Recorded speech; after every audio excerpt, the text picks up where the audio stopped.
We rely on our smartphones for everything these days. It's like we're too, Siri, what's that word for when you rely on things too much? Dependent. Never mind, I already thought of it. But what if your phone dies or falls in the ocean? I'm Kerri Doherty, and through my own personal stories, I'm gonna teach you some survival skills for when you don't have Google to bail you out. It's Sunday, and I'm driving home from a family reunion and replaying a bizarre conversation I had with my uncle about why squirrels can't burp. I wonder if squirrels can fart when suddenly... Damn it, it's a flat tire. I pull my car off the road. I grab my phone. The battery is at 4%. I call AAA, when suddenly the worst thing in the world happens. My phone dies. I reach for my car charger, then remember I lent it to my brother when he went to Six Flags. No! Why am I such a nice person? I sit in my car and cry for exactly 3 minutes. I try to fix the flat tire with my mind. I think about death, then I think about Beyonce. What would she do? She wouldn't cry. She'd put on a power suit and be all like, "You are a strong, independent woman." I'm going to be a strong, independent woman. I open the glove box. I look for the car manual to get instructions, then remember that I used it a few weeks ago to crush a giant bug in the driveway and threw it out because it was covered in gross bug guts. I bang my head against the window 10 times. On the 10th bang, I suddenly remember that one time in driver's ed when we learned the world's most annoying rhyme ever. It went, "Don't let your life become dire, here is how you change a tire." I high-five myself. I suddenly know what to do.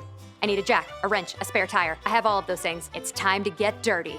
I turn off my car, put on my hazards, pop the emergency brake. I'm on a flat surface, check. I look for rocks to put in front of the tires. I see one that looks like a boy I made out with on a 7th grade trip to Plymouth Plantation. These will keep me safe. I take out my tools, then the spare. I remove the hubcap. I grab the wrench and clamp it around the lug nuts. I remember more from the driver's ed class. Righty-tighty, lefty-loosey. I go left for loose. They're really tight, so I stand up, put my foot on the wrench, and use the weight of my body. Is that gum on my shoe? No time! I loosen the lug nuts, but I don't take them off. I grab the jack, put it on the same side as the flat tire. I turn the lever clockwise. The car raises up off the ground, and I feel like a superhuman with superhero strength. I take the loose lug nuts and put them in my pocket. I pull off the flat tire. I take a quick break and snack on an old granola bar that I found at the bottom of my purse.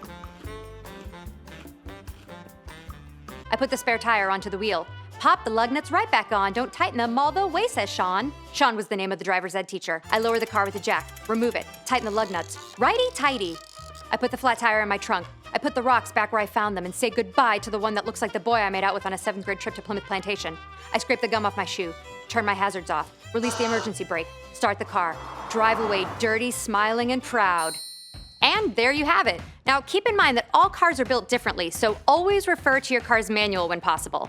And make sure to always keep the following items in it: a jack, spare tire, flashlight or flares, water, granola bars, hand sanitizer, a rag, WD-40, phone charger, and a survival song playlist with at least 5 Beyonce tracks on it. Be sure to download today's survival tips with easy step-by-step instructions. Save it on your phone and print it out to keep in your car.